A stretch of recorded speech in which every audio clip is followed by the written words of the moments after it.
Bismillahirrahmanirrahim. Assalamualaikum warahmatullahi wabarakatuh. Selamat pagi, salam sehat dan salam sejahtera bagi kita semua. Yang saya hormati Bapak Ibu Asesor Sertifikasi Dosen tahun 2026. Perkenalkan, nama saya Ramadan Kusumawida MBD, dengan dosen program studi Pendidikan Pancasila dan Kewarganegaraan Fakultas Kejuruan dan Pendidikan Universitas Muhammadiyah Bengkulu. Video ini dibuat sebagai salah satu persyaratan dalam pengajuan sertifikasi dosen tahun 2026, yaitu sebagai bentuk pernyataan diri dosen dalam unjuk kerja Tridharma Perguruan Tinggi PDD UKT PT pada bidang pengajaran. Pada kesempatan ini saya akan menampilkan salah satu contoh proses pembelajaran pada mata kuliah kewarganegaraan.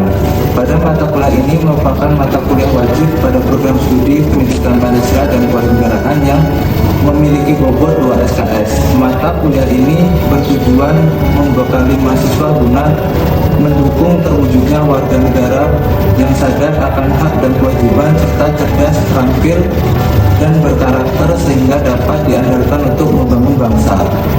Adapun capaian pembelajaran yang dibebankan pada mata kuliah kewarganegaraan adalah sebagai berikut. Yang pertama, bertakwa kepada Tuhan Yang Maha Esa, berakhlak mulia, menjunjung tinggi etika, hukum, kejujuran akademik, serta menghargai keberagaman. Kemudian yang kedua, menjadi warga negara yang cinta tanah air, berkomitmen pada perdamaian dunia, serta mengutamakan kepentingan bangsa dan negara.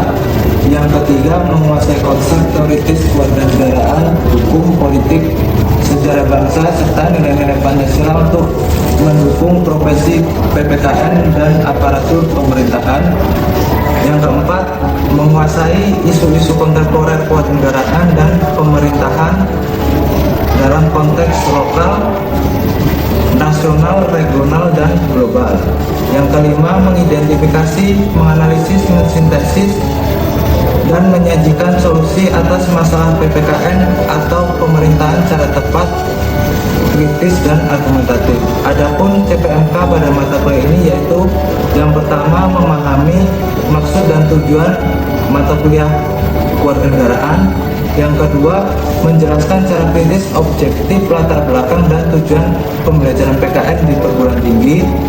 Dan yang ketiga, mendeskripsikan identitas nasional dan sejarah kelahiran paham nasionalisme Indonesia.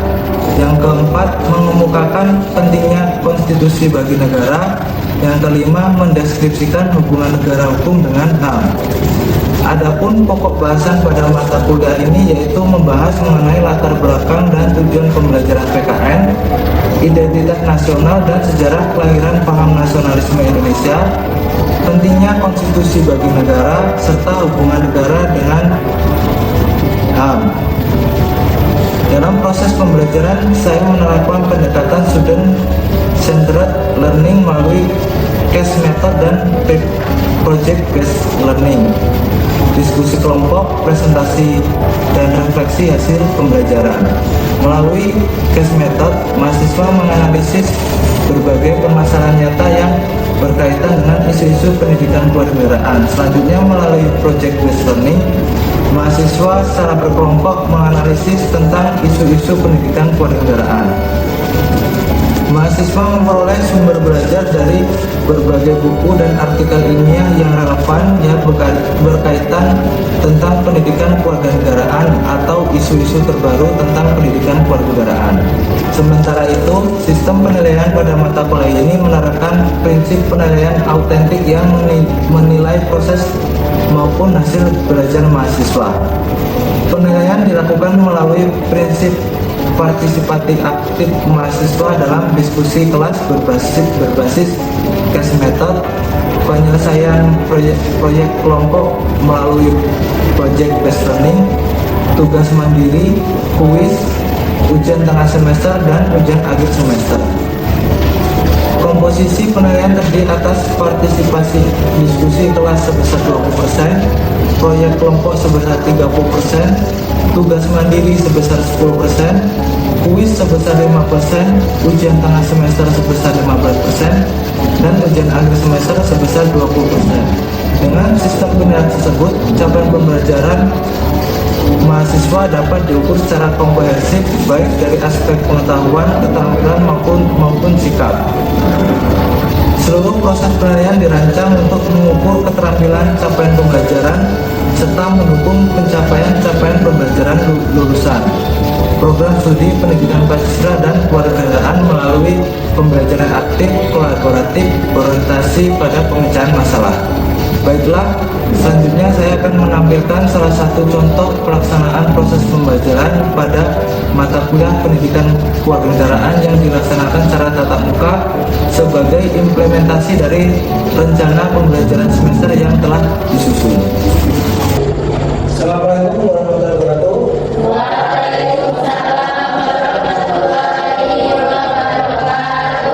Baik, pada pertemuan ke-13 ini, sebelum kita melakukan kegiatan pembelajaran, silakan Jun pimpin doa untuk memulai pertemuan kita pada siang hari ini. Silakan.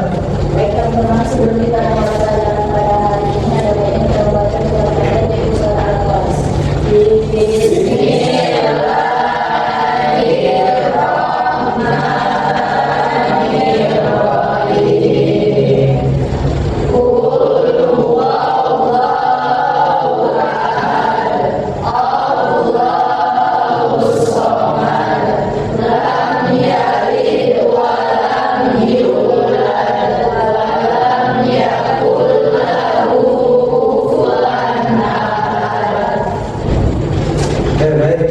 Jadi untuk pertemuan ke-13 ini, materi yang akan kita bahas adalah ini mengenai strategi integrasi nasional dan isu aktual integrasi nasional.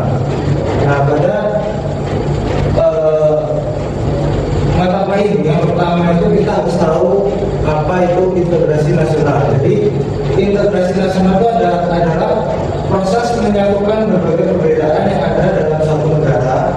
Kemudian ada suku, kemudian apa lagi? Ada bahasa dan golongan. Jadi secara besar untuk dalam konteks Indonesia, integrasi nasional bertujuan membangun persatuan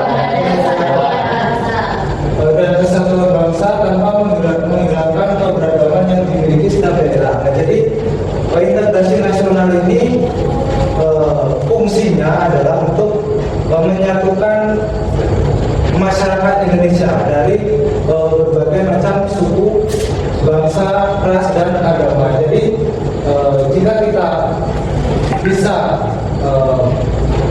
menyatukan suku, ras, agama, dan golongan tadi, maka diharapkan bangsa Indonesia ini tidak bisa terpecah belah. Itu. Nah, kemudian, nah di sini dijelaskan juga mengenai faktor pendukung integrasi nasional. Di sini ada faktor internal, kemudian ada faktor eksternal. Untuk faktor internalnya ini adalah bahwa masyarakat Indonesia ataupun rakyat Indonesia itu memiliki rasa senasib dan sepenanggungan karena sejarahnya itu ketika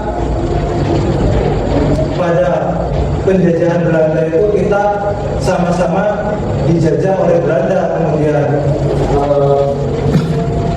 memiliki jiwa perlawanan yang sama, itu menjadi salah satu faktor internal yang dimasukkan. Kemudian yang kedua, adanya semangat nasionalisme dan cinta tanah air.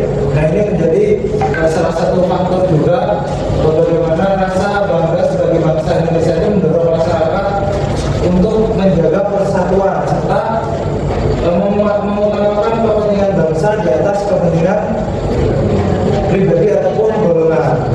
Kemudian yang terakhir, Pancasila dan Bhinneka Tunggal Ika. Bhinneka Tunggal Ika itu menjadi kunci bahwa perbedaan itu menjadi suatu kekuatan, bukan suatu kelemahan, sehingga diharapkan Bhinneka Tunggal Ika itu menjadi semboyan ataupun dasar kita agar menjadi pedoman hidup untuk bermasyarakat. Kemudian yang selanjutnya mengenai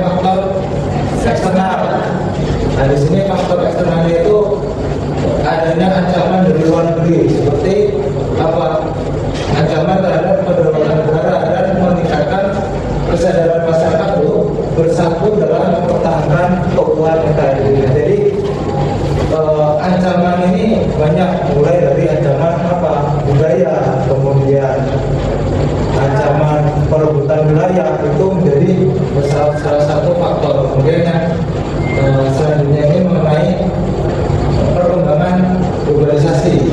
Arus globalisasi membawa berbagai pengaruh dari luar. Kondisi ini mendorong bangsa Indonesia untuk memperkuat persatuan agar mampu menghadapi tantangan sekaligus tetap menjaga identitas nasional. Jadi dari perkembangan globalisasi ini kan banyak sekali isu-isu, kemudian apalagi setelah isu-isu kemudian budaya-budaya yang tidak sesuai dengan bangsa Indonesia itu kan menjadi salah satu faktor agar kita itu sebagai bangsa Indonesia itu tetap memiliki identitas nasional.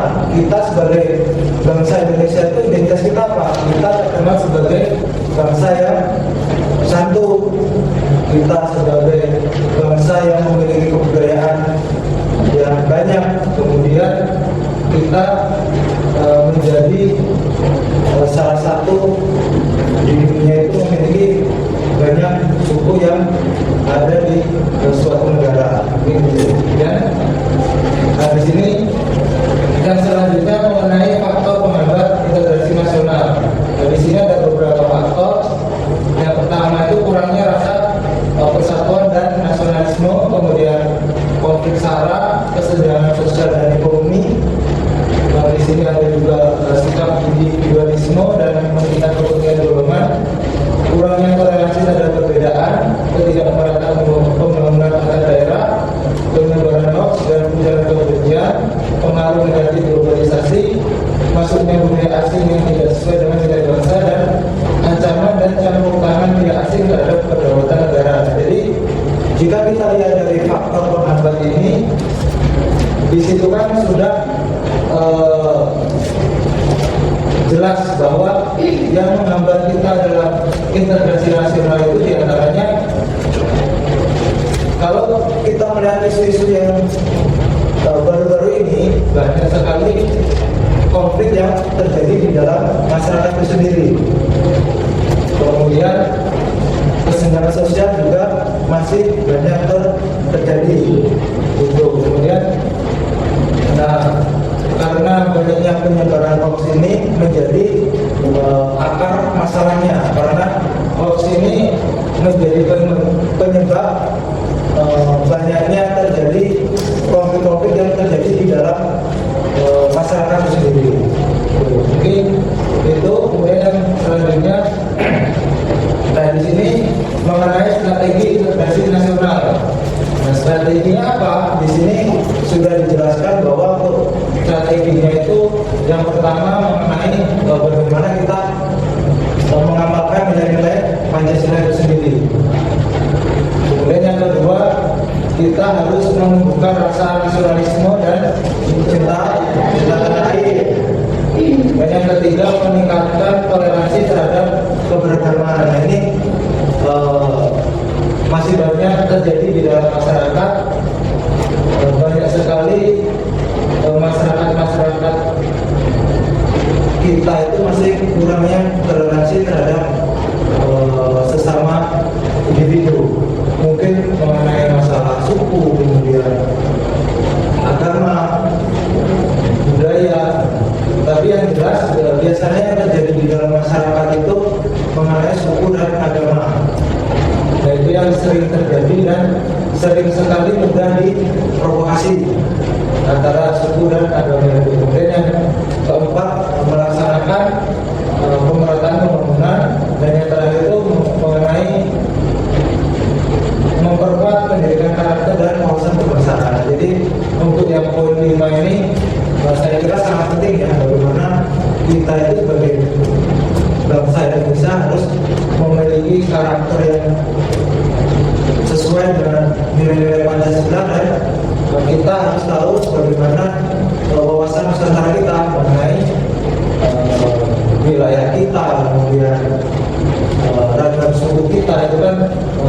satu dari wawasan kebangsaan kita.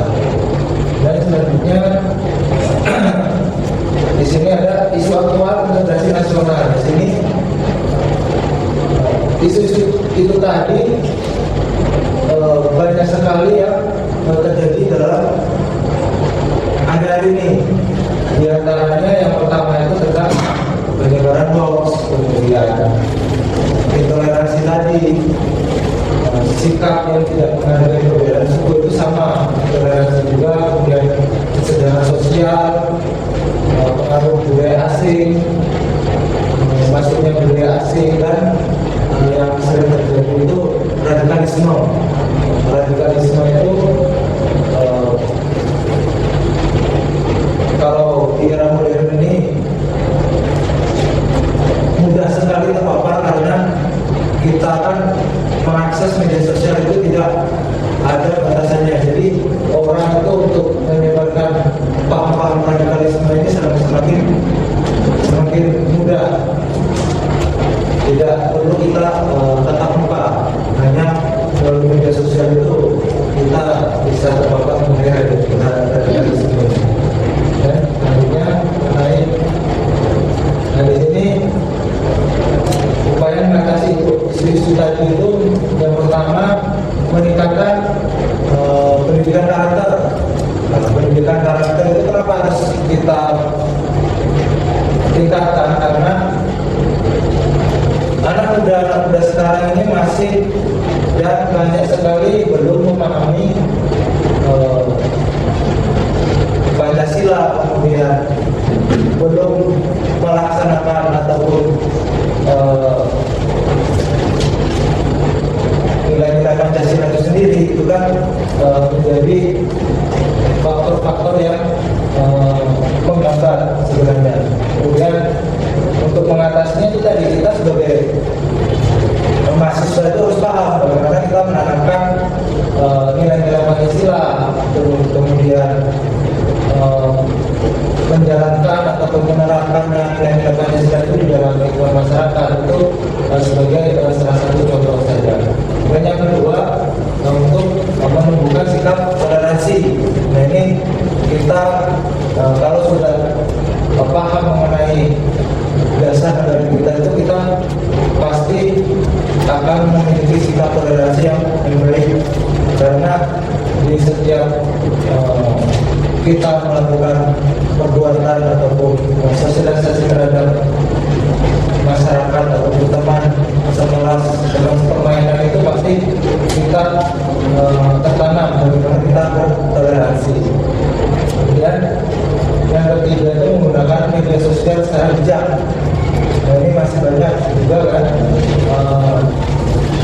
kita itu sebagai mahasiswa itu tidak bijak dengan penggunaan media sosial. Dan di sini kita diharuskan bagaimana kita itu menggunakan media sosial secara bijak, secara baik. Dan jika kita mendapat informasi yang benar itu ya kita harus sebagai benar. Kalau yang ada informasi yang tidak baik sebenarnya sebaiknya jangan kita sebarkan. Seperti itu. Dan yang selanjutnya yang ini mengenai mendorong pemerataan pembangunan. Jadi salah satu faktor juga untuk mengatasi isu tadi. Dan yang terakhirnya memperkuat penegakan hukum terhadap tindakan yang mengancam kesatuan bangsa seperti radikalisme, diskriminasi, provokasi, dan penyebaran berita bohong. Mungkin itu. Nah di sini yang terakhir ini mengenai bagaimana peran Anda sebagai mahasiswa itu untuk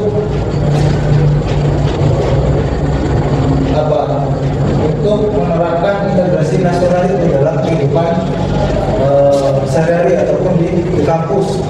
Yang pertama itu menjadi agen perubahan, agen of change. Jadi Anda itu sebagai mahasiswa itu harus menjadi pelopor perubahan. Anda sebagai mahasiswa itu harus bisa mempunyai ide-ide, kemudian solusi dan tindakan yang positif terhadap kesatuan serta memajukan bangsa. Kemudian yang selanjutnya ini menjaga sikap toleransi dan menghargai keberagaman. Kemudian mengamalkan nilai-nilai Pancasila yang sudah saya sebutkan. Kemudian selanjutnya menggunakan media sosial secara bijak, dan yang terakhir itu berpartisipasi dalam kegiatan sosial dan kebangsaan. Nah, mungkin itu materi yang saya sampaikan untuk pertemuan 13 ini. Nah, mungkin untuk selanjutnya saya ingin membentuk kelompok. Kemudian untuk kelompoknya itu, nah di sini saya tugaskan kelompok, buatlah 5 kelompok. Temanya itu apa, peran mahasiswa untuk mengatasi isu aktual dalam integrasi nasional.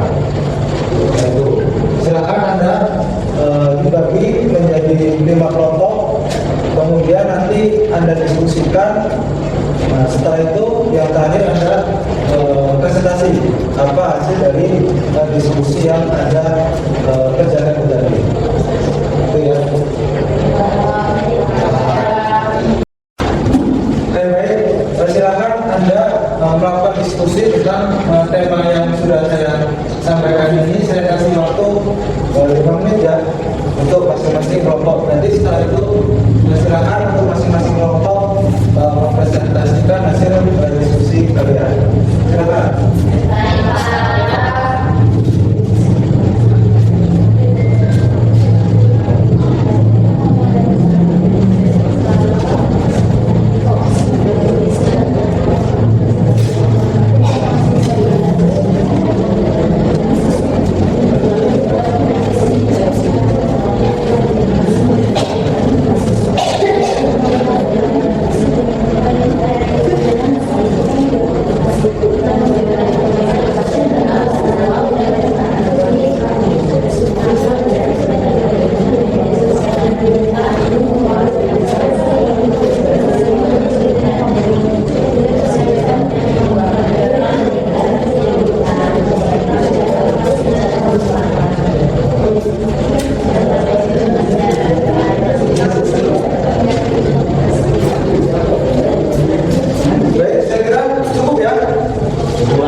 Sudah siap ya? Silakan untuk yang pertama kelompok Junita, silakan untuk menyampaikan hasil diskusi dari kelompok Anda. Baik, sampaikan Bapak, saya perwakilan dari kelompok 1, selamat saya Dinda Putri. Saya Teresa Putri, saya dari Putri. Jadi saya menyampaikan diskusi kami. Jadi teman-teman, kita sebagai mahasiswa memiliki peran penting dalam menjaga dan memperkuat integrasi nasional, yaitu persatuan bangsa Indonesia. Di tengah-tengah isu aktual yang terjadi saat ini, seperti perbedaan pendapat, intoleransi, hoax maupun konflik sosial, kami di sini memiliki pendapat bahwa kita sebagai mahasiswa itu memiliki peran, salah satunya sebagai penyebar informasi yang positif.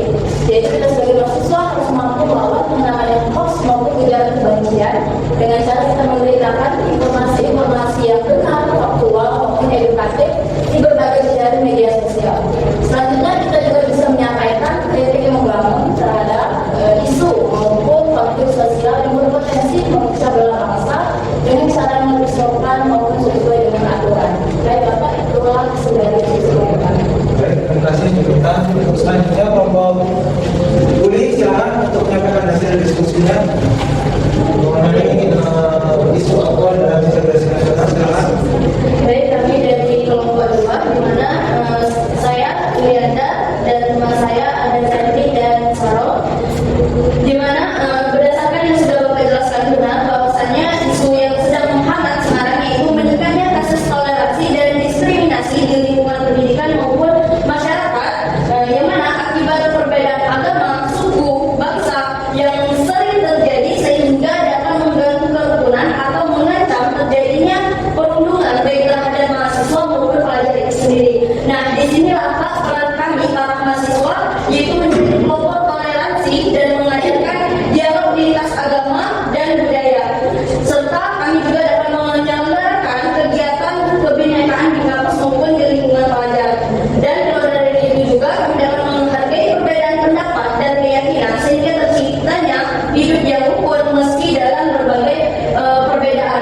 terutama pada agama itu sendiri, Pak.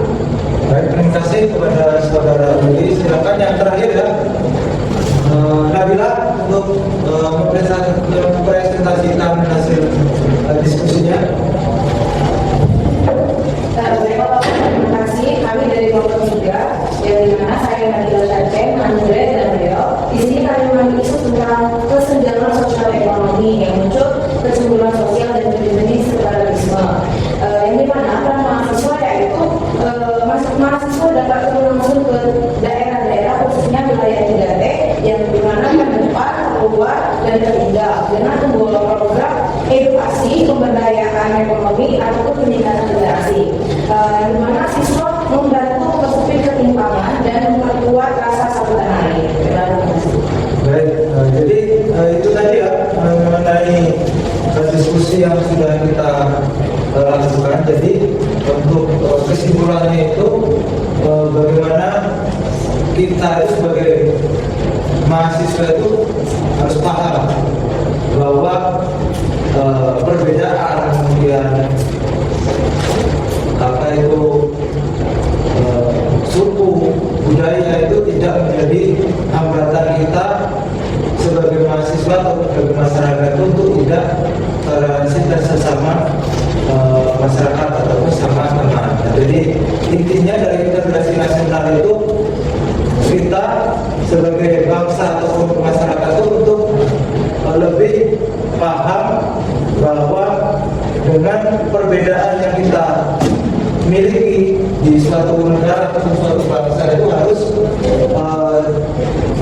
menjadi landasan, menjadi pokok kita untuk lebih saling menjaga satu sama lain dan kita sebagai masyarakat itu tidak bisa terpecah belah. Mungkin itu kesimpulan sedikit dari saya. Mungkin ada yang tanyakan? Tidak ya. Jadi kalau tidak mungkin cukup kita akhiri untuk pertemuan kita pada siang hari ini.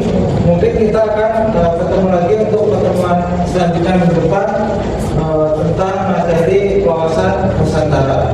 Mungkin itu saja yang dapat saya sampaikan. Saya akhiri. Assalamualaikum warahmatullahi wabarakatuh. Waalaikumsalam warahmatullahi wabarakatuh. Demikian video pada bidang pengajaran yang sudah saya buat. Saya akhiri. Assalamualaikum warahmatullahi wabarakatuh.